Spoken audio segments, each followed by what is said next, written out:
கர்த்தருடைய பரிசுத்த நாமத்திற்கு மகிமுண்டாகட்டும். ஆண்டவராகிய இயேசு கிறிஸ்துவின் நாமத்தினாலே அன்பு கர்த்தருடைய பிள்ளைகளாகிய தங்கள் அனைவருக்கும் ஸ்வீட் ஊழியத்தின் சார்பாக வாழ்த்துக்களையும் ஸ்தோத்திரங்களையும் தெரிவித்துக் கொள்கின்றேன். ஏசாயா தீர்க்கதரிசியின் புத்தகம் 30ஆம் அதிகாரம் 19வது வசனம். ஏசாயா 30ஆம் அதிகாரம் வசனம் 19இன் 2வது பகுதி. இனி நீ அழுது கொண்டிராய், உன் கூப்பிடுதலின் சத்தத்துக்கு அவர் உருக்கமாயிறங்கி அதை கேட்டவுடனே உனக்கு மறு உத்தரவு அருளுவார். இனி நீ அழுது கொண்டிராய், உன் கூப்பிடுதலின் சத்தத்துக்கு அவர் உருக்கமாயிறங்கி அதை கேட்டவுடனே உனக்கு மறு உத்தரவு அருளுவார். என் அன்பு கடவுளுடைய பிள்ளைகளே, இனி நீ அழுது கொண்டிராய். உண்மையாகவே இன்றைக்கு அநேக கடவுளுடைய பிள்ளைகள் கண்ணீர் வடித்து கொண்டிருக்கிறோம். காரணம் என்ன? அத்தனை நெருக்கடிகளுக்குள்ளாகவும் பாடுகளுக்குள்ளாகவும் வாழ்க்கை கடந்து சென்று கொண்டே இருக்கிறது. பரிசுத்த ஆவியானவர் மாத்திரம் நம்முடைய இருதயத்தில் இல்லாமற் போவாரானால், கடவுள் கொடுக்கிறதான நம்பிக்கை நமக்குள்ளாக இல்லாதிருக்குமானால், எத்தனையோ உலக மனிதர்களைப் போல நாமும் இன்றைக்கு நாம் அப்படித்தான் செய்திருந்திருப்போம். ஆனால் நமக்கு வருகின்றதான துன்பங்களிலே, இப்படிப்பட்டதான வேதனையான காரியங்களிலே மனம் சோர்ந்து போகும்பொழுது அது ஊற்று போல கண்ணீர் பெருக்கெடுத்து வந்தால் கூட நாம் என்ன செய்கின்றோம்? கர்த்தருக்குள்ளாக நம்மை பலப்படுத்தி கொள்ளுகின்றோம். காரணம் என்ன? ஆண்டவருடைய வார்த்தை ஒவ்வொரு நாளும் நம்மை பலப்படுத்தி கொண்டே இருக்கிறது. அது வெறுமனே, நான் அடிக்கடி சொல்லுவேன், அது வெறுமனே அந்த கஷ்டப்படுகிற நேரத்திற்கு நமக்கு கொடுக்கப்படுகின்ற ஒரு ஆறுதல் அல்ல. அது நிச்சயமாகவே கடவுளுடைய வார்த்தைக்குள்ளாக உயிர் இருக்கிறது. சொல்லப்படுகின்ற வார்த்தைகள் அப்படியே நம்முடைய வாழ்க்கையில் நடைமுறைக்குள்ளாக அல்லது நிறைவேறுகின்ற ஒன்றாக இருக்கிறதை நாம் அனுபவத்தில் பார்த்து கொண்டிருக்கின்றோம். என் அன்பு கடவுளுடைய பிள்ளைகளை, இன்றைக்கு நாம் வாசிக்க கேட்ட ஒரு அற்புதமான வார்த்தை இதிலே கடவுள் சொல்லுகின்றார், இனி நீ அழுது கொண்டிராய். அப்படியானால் நம்முடைய அழுகைக்கு ஒரு முற்றுப்புள்ளியை தேவன் வைக்க விரும்புகின்றார். நம்முடைய அழுகையை ஆண்டவர் பார்த்து கழிக்கின்ற கடவுள் அல்ல. அல்லது நாம் அழுது கொண்டிருக்கும் பொழுது அதை கண்டு கொள்ளாமல் போகின்ற ஆண்டவரும் அல்ல. நம்முடைய அழுகையை, நம்முடைய கண்ணீரை, நம்முடைய புலம்பலை, நம்முடைய வேதனையை அவர் பார்க்கின்ற ஆண்டவராக இருக்கிறார்.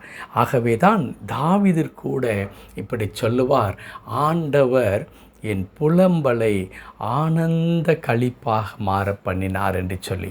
நான் புலம்பிக் கொண்டிருந்தேன். என் நிலைமையை நினைத்து, என்னுடைய வாழ்க்கையை நினைத்து, என் எதிர்காலத்தை நினைத்து, என் சத்துருக்கள் என்னை வேட்டையாடுவதையும் ஒவ்வொரு நாளும் உயிருக்கு பயந்து நான் ஓடிக்கொண்டிருந்ததை நினைத்து நான் புலம்பிக் கொண்டிருந்தேன். ஆனால் இப்பொழுதோ கடவுள் அந்த புலம்பலை ஆனந்த களிப்பாக, மகிழ்ச்சியான ஒன்றாக, நான் துள்ளி குதிக்கின்ற, சந்தோஷப்படுகின்ற ஒரு வாழ்க்கையாக கடவுள் மாற்றி போட்டிருக்கின்றார் என்று தாவீது குறிப்பிடுவார். ஆம், காரணம் என்ன? தாவீதின் அழுகையை, தாவீதினுடைய புலம்பலை ஆண்டவர் பார்த்து தாவீதிற்கு இறங்கினார் என்பதை இதிலே இருந்து நாம் படித்து கொள்ள முடியும். அதே வண்ணமாகத்தான் தீர்க்கன் ஏசாயா மூலமாக கடவுள் இந்த காலை நேரத்தை நமக்கு சொல்லித் தருகிறார், இனி நீ அழுது கொண்டிராய். இனிமேல் நீ அழ வேண்டிய அவசியம் இல்லவே இல்லை.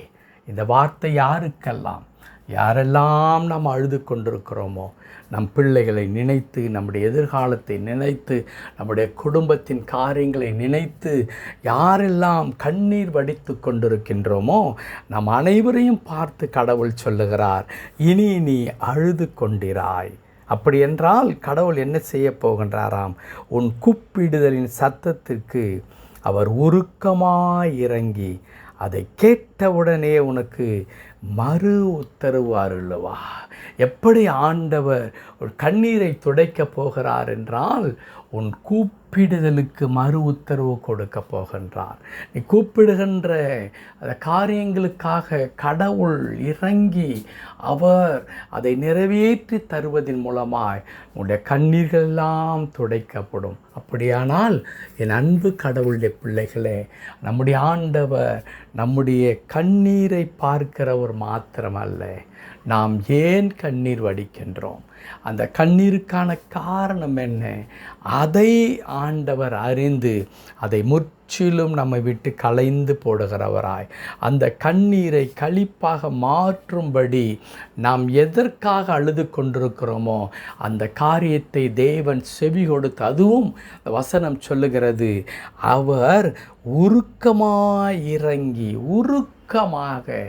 ஆமாம் அன்பு கடவுளுடைய பிள்ளைகளே, நம்மீது உருக்கம் காட்டுவதற்கு, பரிவு காட்டுவதற்கு, நம்மை நேசிப்பதற்கு இந்த உலகத்தில் உண்மையாய் ஒருவர் இருப்பார் என்றால் அது கடவுள்தான். அதற்கு பிறகுதான் மற்ற எல்லா உறவுகளும். நாம் சொல்லலாம், என் மனைவி என் மீது உயிரையே வைத்திருக்கின்றார், என் பிள்ளைகள் என் மீது அவ்வளவு பாசமாயிருக்கிறார்கள், அல்லது என் பெற்றோர் எனக்கு ஒரு சின்ன ஒரு காரியம் என்றால் அவர்கள் புழுவாய் துடித்து விடுகின்றார்கள் என்றெல்லாம் நாம் சொல்லலாம். அதில் எந்த தவறும் இல்லவே இல்லை. அப்படி இல்லை என்று இங்கே நான் வாதிடவும் விரும்பவில்லை. ஆம், இந்த உலகத்தில் இருக்கிற உறவுகள், ஒருவரை ஒருவர் நேசிக்கின்ற ஒரு அற்புதமான ஒரு உறவு இந்த உலகத்தில் நமக்கு கடவுள் கொடுத்திருக்கின்றார். ஆனால் அவை எல்லாவற்றையும் தாண்டி, அவை எல்லாவற்றையும் காட்டிலும் அதிகமாய் நம்மை நேசிக்கிறவர் நம்முடைய ஆண்டவர். ஆகவே தான் அங்கே வார்த்தை சொல்லுகிறது, அவர் உருக்கமாய் இறங்கி அதை கேட்டவுடனே, நம்முடைய ஜெபத்தை கேட்டவுடனே மறு உத்தரவு அருளுவார். ஆம் அன்பு கடவுளுடைய பிள்ளைகளே, உங்களுடைய ஜெபங்கள் கேட்கப்படும், உங்களுடைய தேவைகள் சந்திக்கப்படும். நீங்களும் நானும் மகிழ்ந்து இருக்க போகிறோம். காரணம், கடவுள் நம்முடைய கண்ணீரையெல்லாம் துடைக்கின்ற ஆண்டவராய் நம்மிடத்தில் வருகின்றார். செபிக்கலாமா? கிருபை நிறைந்த நல்ல ஆண்டவரே, உமக்கு நன்றி செலுத்துகிறோம். இனி நீ அழுது கொண்டிரா என்று அழுகின்ற எங்களை பார்த்து இந்த காலை நேரத்திலே நீ பேசுவதற்காய் தோத்திரம். எங்கள் குடும்பத்தின் காரியங்களை பார்க்கும் பொழுது, எங்கள் எதிர்காலத்தை குறித்து நினைக்கும் பொழுது, எங்கள் தேவைகளை குறித்து சிந்திக்கும் பொழுது, எங்களுடைய கர்த்தாவை ஆண்டவரே பிள்ளைகளை குறித்ததான பாரம் எங்களுக்குள் வரும் பொழுது அழுகை இல்லாமல் இல்லை ஆண்டவரே. ஆம் கர்த்தாவே, ஒருவேளை ஆண்டவரே வெளிப்புறமாகவே ஆண்டவரே நாங்கள் அழுகிற மக்களாய் இல்லை என்றாலும், உள்ளத்தில் எத்தனையோ பேர் நாங்கள் அப்படியே உள்ளம் உடைந்தவர்களாக கண்ணீர் சிந்தி கொண்டிருக்கிறோம் ஆண்டவரே.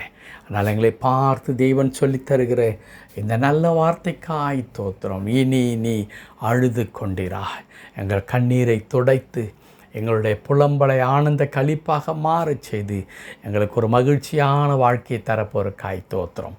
தாழ்த்தி திருக்கரத்தில் அர்ப்பணிக்கிற ஐயா, அது என்னோடு இணைந்து ஜெபித்து கொண்டிருக்கிற என் அன்பு கடவுளுடைய பிள்ளைகள் ஒவ்வொருடைய முகத்தையும் கடவுள் பார்த்து அவருடைய முகத்தில் வடிந்து கொண்டிருக்கிற கண்ணீரை துடைத்து அது பிள்ளைகளை மகிழ்ச்சி என்னும் இடை கட்டினாலே நீர் கட்டும்படியாய் நாங்கள் ஜெபிக்கின்றோம்.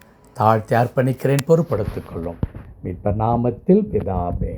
ஆமென், ஆமென்.